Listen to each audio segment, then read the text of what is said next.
course, El Hazar is also going to be one of the far distance glide also coming in for them, but certainly seems like it's going to be SLX Ironic Sick Fly dropping out in the first time over here and across in those middle of the map situations coming in.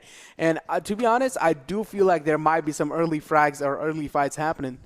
Yeah, I mean, a lot of early fights might just happen because... Take a look at that. Yeah, so many teams on towards that western side and heading towards the north. Entire AL K9 squad, certainly they did seem like they were struggling this entire time because they're not really having the game of their life this time because they are certainly really lacking in those positioning points going in for them. Of course, positioning yourself inside the late games and even managing to secure the high ground is just going to be racking up so many kills for you and even your squad mates. So that's definitely going to be one of the majoring factors inside coming in for a massive success for your team. And certainly seems like ALK9 are not really able to do that. And certainly AJT9 were one of the teams in the Erangel map were dominating the entire circle, but then certainly they did fall apart and weren't really able to secure that.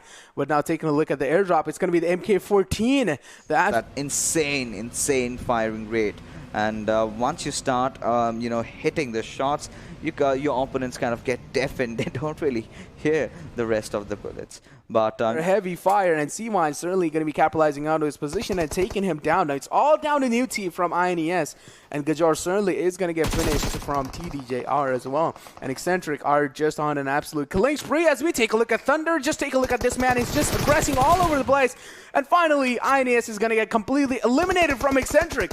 Yeah, of course. And now Eccentric Infinity. Now they've got that very, very good position inside the circle. Top 3 teams have made it so far. We've got Saynox, KSX. Such a consistent performance today from their side. But now CY needs to fend off the push. That's going to come in any single moment as Saynox has been spotted.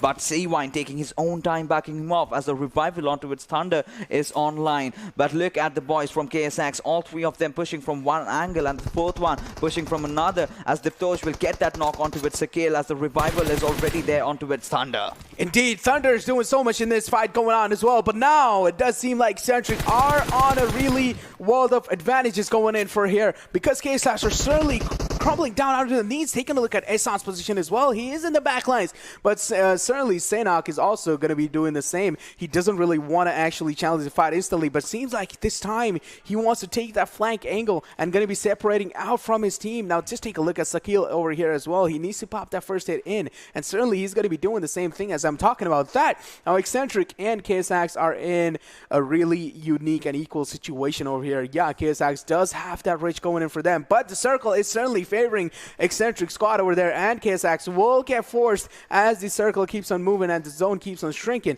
Now it's going to be interesting to see how they're going to be playing the situation out. Yeah, of course, it's going to be interesting to see, but now Eccentric overall, they do know what they have to do.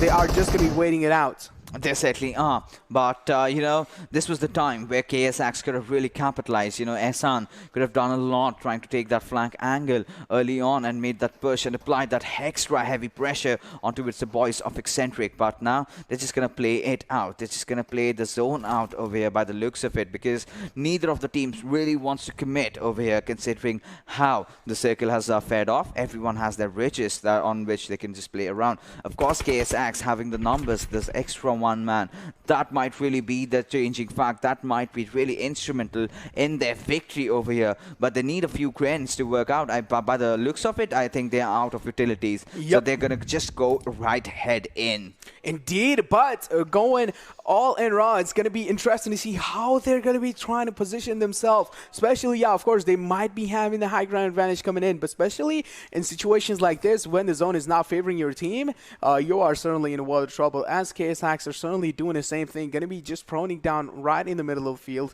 and just going to be crawling slowly and slowly, as we see TDPR going to be spotting him down, but Sakil is just way far up, and we are taking Sakil, just absolutely dominating the entire Eccentric squad, and now it's all down to Thunder. The Thunder going to be finally crumbling down as well, and the chicken dinner has been secured by KSX. Yes, finally. And this was a much needed respite chicken dinner. That team